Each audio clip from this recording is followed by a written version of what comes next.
Hello, everybody. Welcome. It's me, Shannon LaBrugere. I am live and loving it tonight. Welcome to Sunday Night Live, where we are exploring the principles that empower you to thrive and change. And we have been taking a look at how we can use the Thrive principles to actually facilitate change in our own lives, change that we want. It's good stuff, and I am delighted to be able to share it with you. If you are new to Sunday Night Live, be sure to give StreamYard permission to use your Facebook name and profile. And also be sure you drop hi in the comments, say hello, let us know who you are, where you're watching from, and just settle in. We're glad to have you, very glad to have you. So tonight, our Thrive principle is hashtag find the beauty. So we're going to talk about the change that we want to see in our lives and how that principle can help us to actually bring that change to pass. You are a force. You are a force. And these Thrive principles that we use allow you to be able to make the change you want to see happen and allow you to exercise your change muscles so that when the change you didn't expect comes, you've got some skills, you've done some exercising. So, all good stuff. So, find the beauty is our hashtag for this session. And hello, Corey. It's good to see you. Mary, I'm so glad you're live and loving it. That's awesome. Mary often has to watch the recording, and we love it when you're able to be with us live. So, welcome. And Carol, hi, and happy Sunday. Sunday is the day of rest, right? The day of restoration. What a fantastic thing it is that we are able to gather together and restore ourselves and prepare for the week ahead. It's a great thing. Laura, I see your thumbs up. I'm so glad you're here. Yay. All right. So before we get too far in, I've got to give a shout out to, drumroll please, thumbroastcoffee.com. Thumb Roast Coffee sponsors Sunday Night Live. And I love that the owner of Thumb Roast Coffee believes in growth, believes in change, believes in equipping herself to lead well and equipping others. And I love it that she's willing to share that passion with us here by offering you a discount. So that's all good, right? So if you love good coffee, go to thumbroastcoffee.com and pick out a few bags. Try a few of them. You're going to love it. I promise. I'm currently drinking Sanilac Sunrise, and it is delicious. My next bag will definitely be Blue Lake because I swap back and forth. It's just how I roll. You do you. Go, though, to thumbroastcoffee.com and use the coupon code THRIVE, THRIVE, and you'll get 15% off. And you'll be supporting a business that's local to Michigan, that treats people right, that is growing and thriving and helping others like you to thrive as well by sponsoring Sunday Night Live. So it's a win-win for everybody. So do it. You will not be sorry.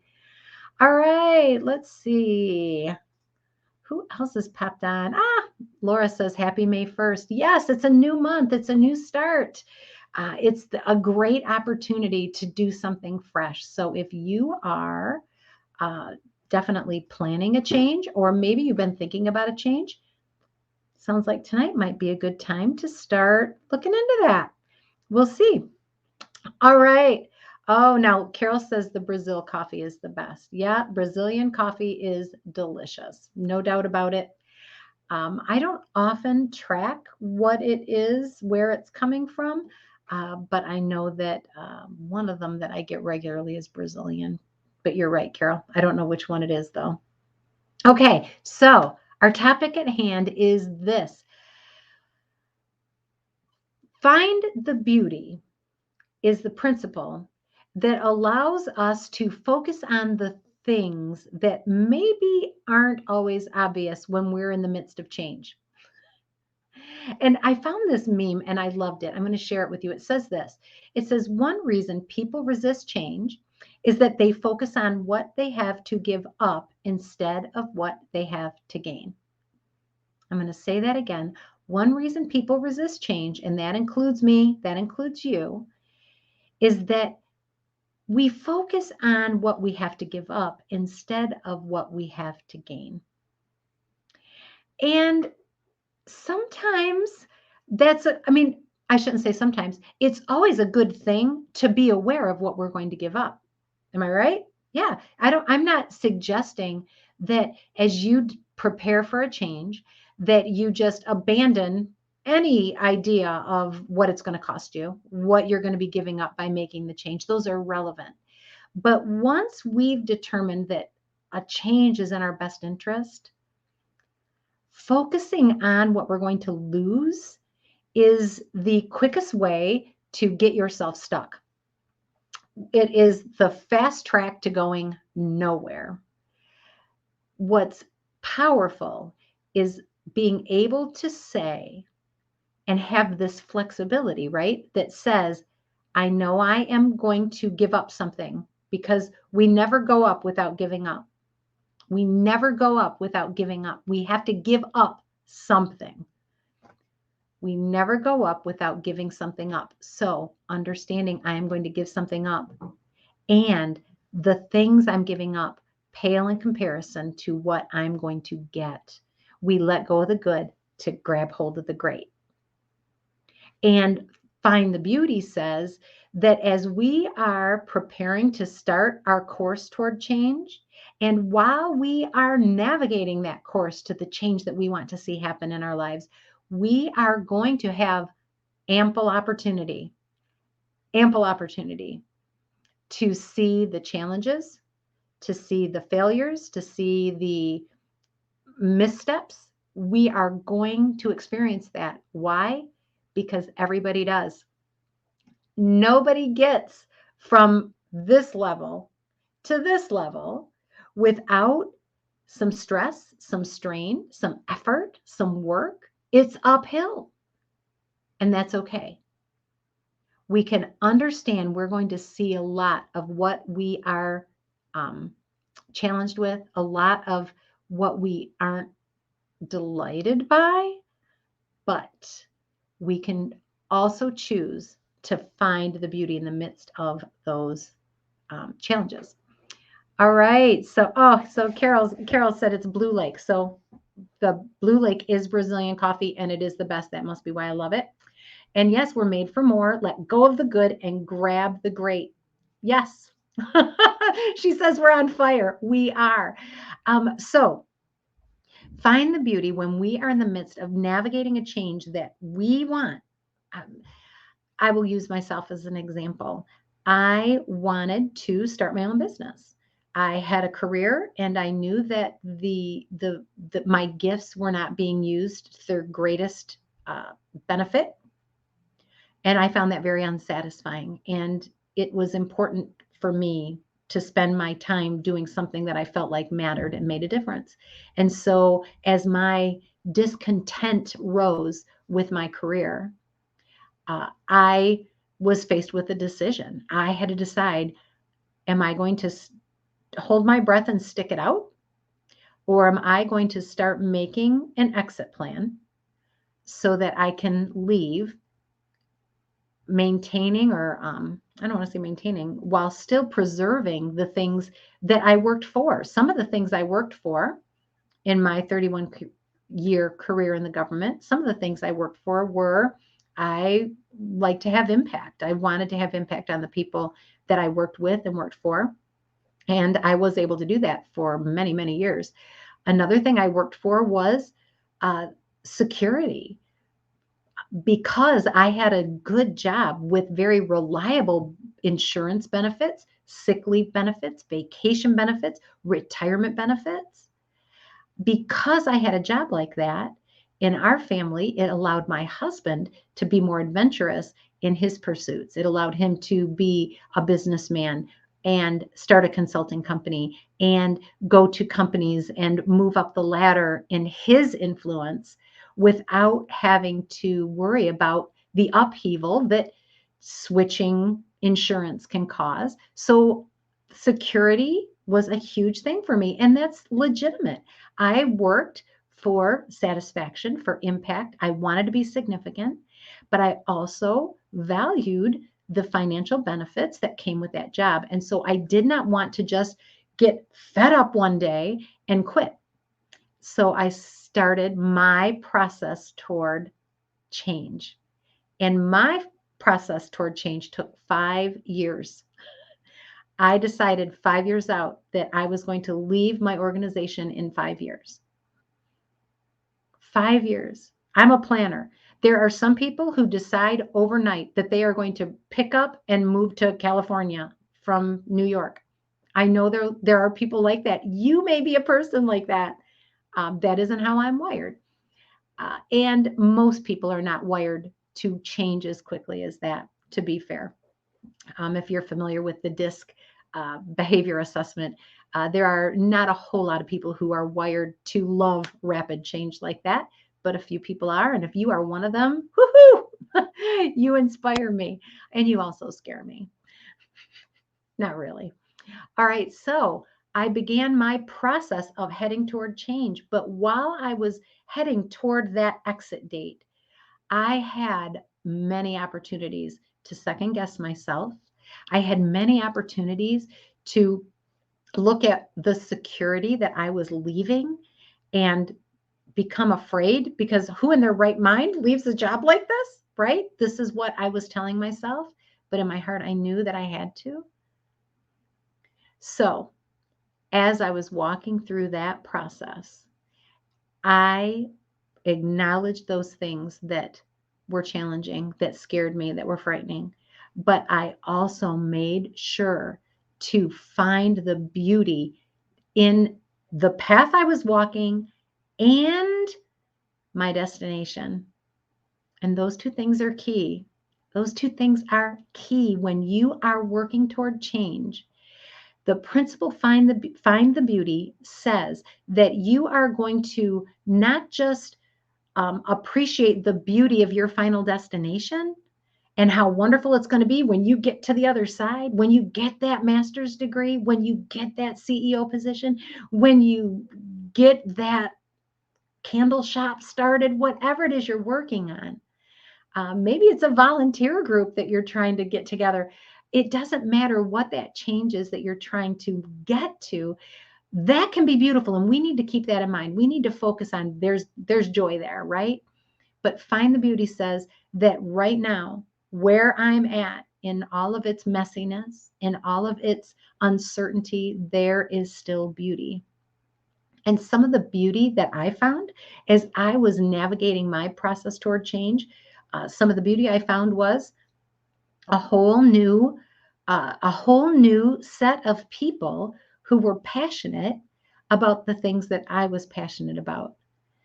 I got involved with some networking groups that were specifically targeting, for me, my business, not my career in government, but what I was doing for myself and what I was building and the impact I was personally making in my business. And as I started to make connections with those people, I started to see, whoa, there's a lot of people out here that actually I connect with. I don't feel so much like a fish out of water. So even while I was struggling with the fish out of water feeling in my official role, in my plan for the future role, I was able to find some beauty there that I wasn't getting from that other place. And there was challenges for sure. There were scheduling challenges. I didn't get a lot of sleep. I worked on my business before and after my official career. I loved doing it, but it was hard. There were some times I did it wrong and I had to backtrack and I had to redo something that I'd already done in my business because I hadn't done it right or it hadn't worked. So frustrating. And doing all of that while at the same time, and you guys have been here. I know I am not the only person who's gone through this. Trying to simultaneously maintain a job, a secure role, while I was also planning my exit strategy and building a place to go did require a lot of extra work. It required a lot of extra effort. It was hard. And some people would have given up because all they would see is the hard part. All they see is the hard part. I coach so many people that come to me because they got stuck on the hard parts of the change they wanted to see happen. They just got stuck and they gave up. I can't take it at this job anymore. I can't do it. Well, maybe not, but let's look at this. Let's look and see where's some beauty that you can find that's going to help you on the journey while you plot your course. Find the beauty says, I know where I'm going is going to be good. There's good stuff there, but I also have to be able to find the beauty in the midst of what I'm doing now. Because if you cannot do that, you will not change.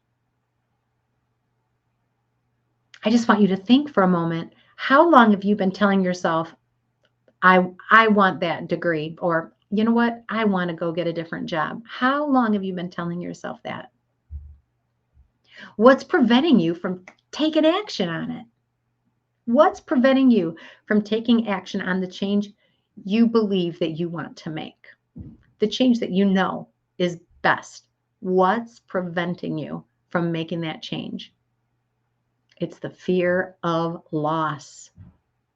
I don't want to lose what I have right now. I don't want to lose the security I have right now. Find the Beauty says, I know I'm going to let go of some of this, but I will also be able to grab some of that. There are, at the same time that there are downsides to this change process, there are also upsides to this change process. In fact, the very existence of the downside guarantees that there is also an upside. If you see something awful, you have also got to know. Find the Beauty says, and this is true, it's got to also have something equally good to offset it. There's balance there. We can find that, and that gives us the strength and the resolve to continue on our course of change, because we are not just focusing on what we're going to lose. And then once we get started, what's not working. So speak to me. Where does this show up for you? Where does this necessity to find the beauty in the midst of the change you want really come into play? Where are you stuck, and how could this help? Where are you stuck, and how could this help? How different is your journey toward the change that you know is good for you, the change that you know you've decided, you've determined this is the direction I want to go, and yet you're not making the progress? What is it that's slowing you down? What is it that's causing you to be stuck? Because that thing that's causing you to be stuck, those challenges, they're real. They're real. But there's also beauty that goes along with them. There are lessons you are learning. There are benefits that you might not see on the surface, but the challenge is causing you to get stronger and stronger. Where are you going to apply, find the beauty on your path to the change you want to see happen in your life? So Carol says, thanks for just saying start, and then encouraging people to make a plan toward freeing us from the things that held us down. And then we were free to choose something better. And that shows good results. Absolutely, right? That when I love that you use the term, Carol, that you were free. Once you were free from the things that held you down, you were free to choose something better, right? This idea of freedom. I am free to change. You are free to change.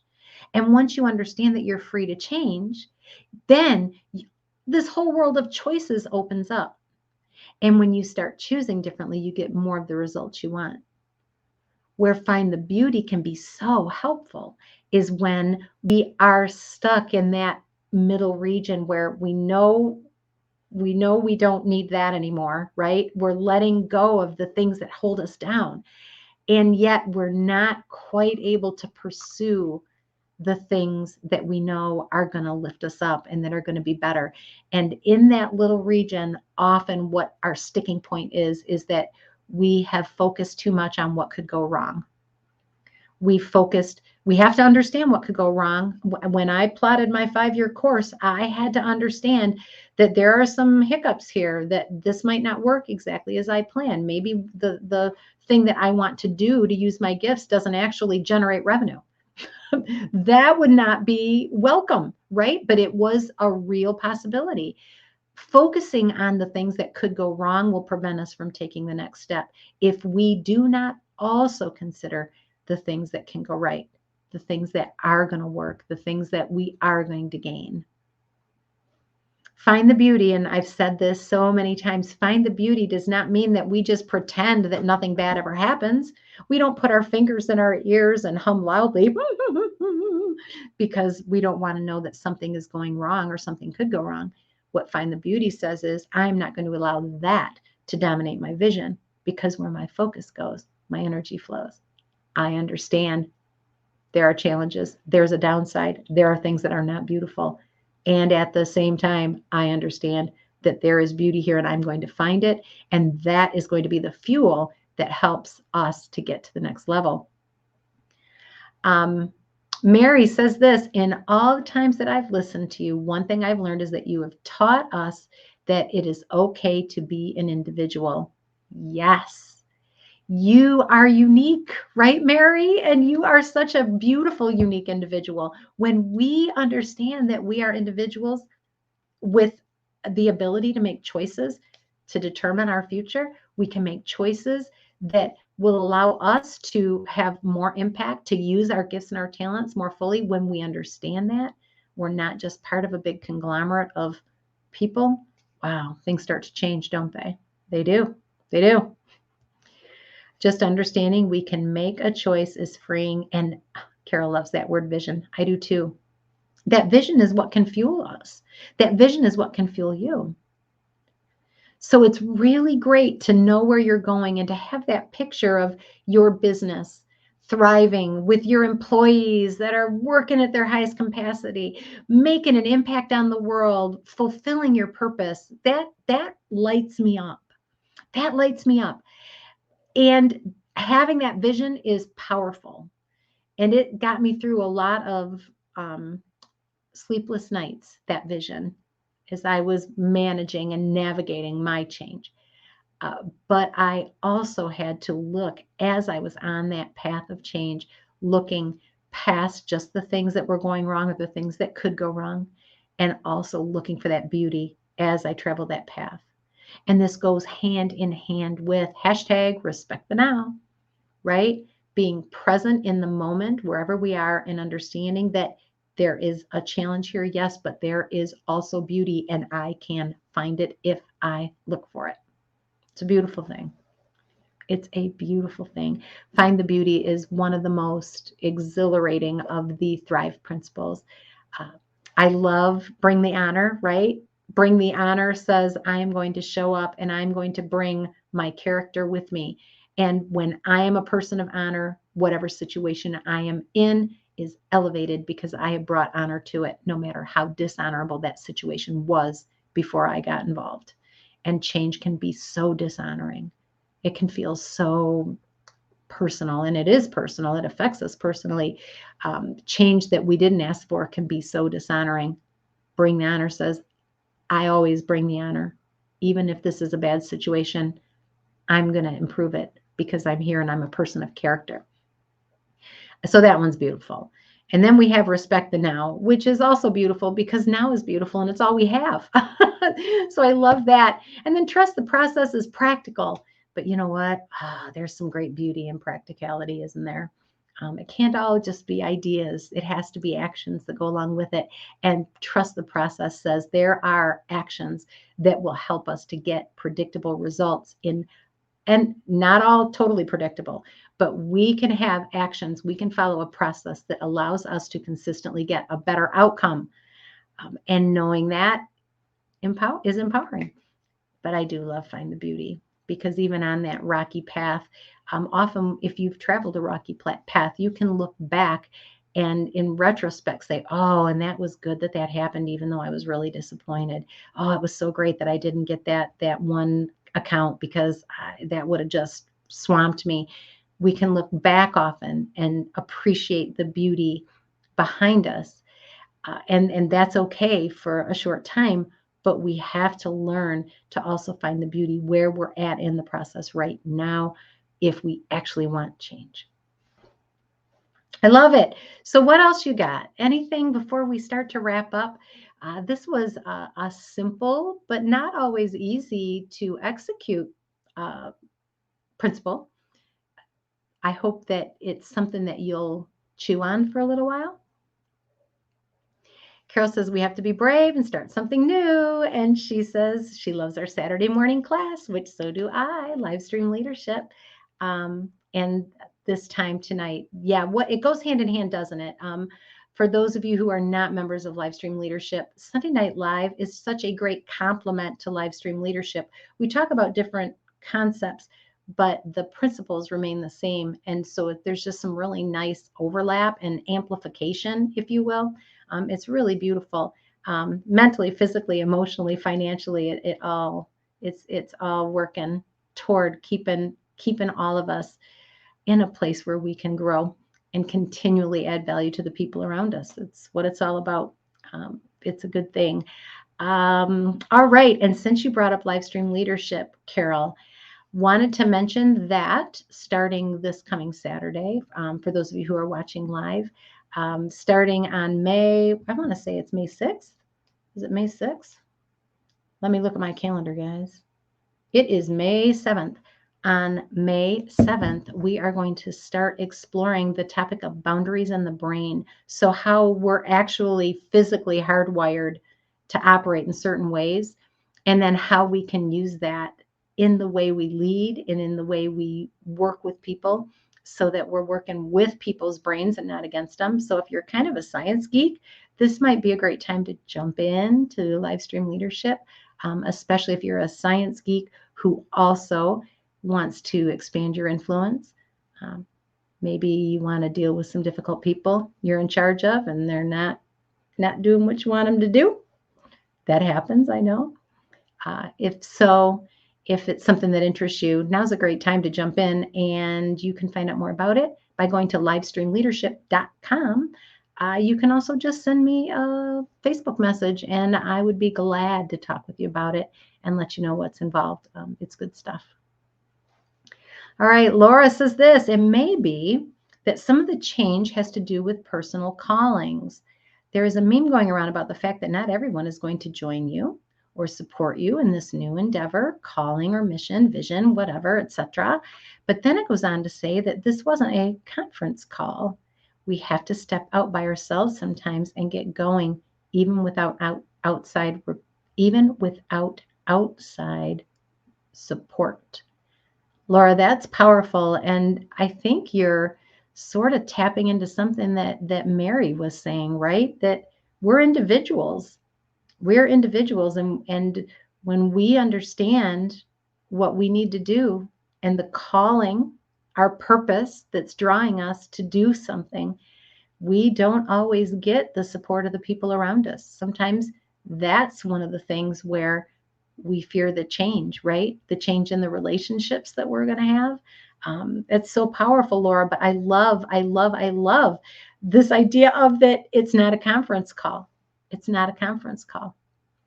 And once you know that it's not a conference call, you do have to step out by yourself, even if you don't have the outside support.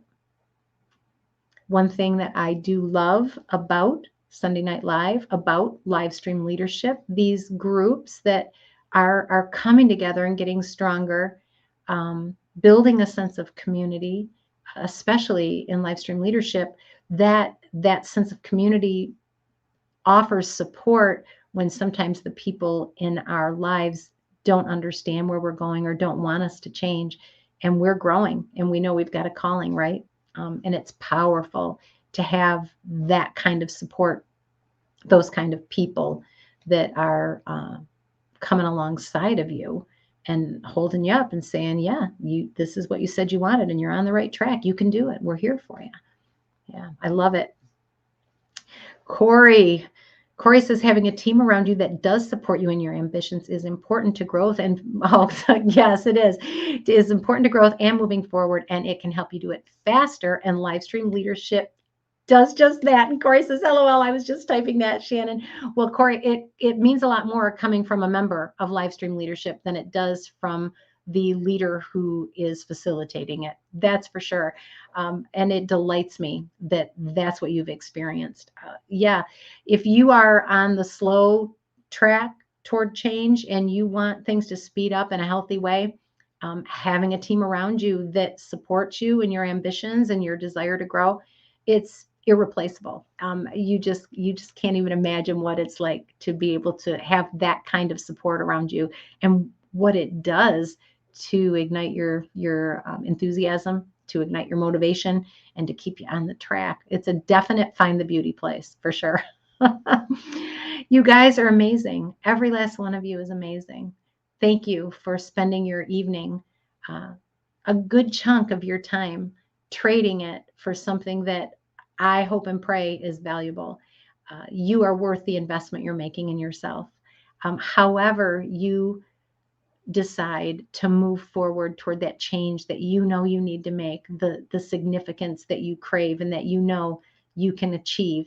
However you do that, I just want you to know that the fact that you're here and allowing me and the other people who join in to pour into you, and share wisdom is just a privilege that I never discount. Thank you so very much. Carol says, you are all blessings to me. Every person who's shared tonight, thank you. Your perspective matters and it helps all of us. It's generous. So I'm going to say goodbye to you, generous people. I am excited about the week ahead. And if you are interested in boundaries, if you need some, if you don't have any, if the people around you need them, and if you are interested in how our brains are wired to be able to work with boundaries, this would be a great time to jump in. The good news is that the other two modules that we did about boundaries, which we took a nice deep dive into boundaries and self leadership, how we apply boundaries to ourselves, and boundaries and leading others. So, for those of us who are, and every one of us is trying to influence somebody, those of us who lead others, how do those boundaries work when we're in charge? And now we're doing the boundaries in the brain, and all of that is still available there, so you can go back and watch it. So you don't have to just feel like you're jumping in the middle. You can get caught up pretty quick. All right, with that, I'm going to go. I love you all. Thank you for allowing me to be part of your journey. Take care.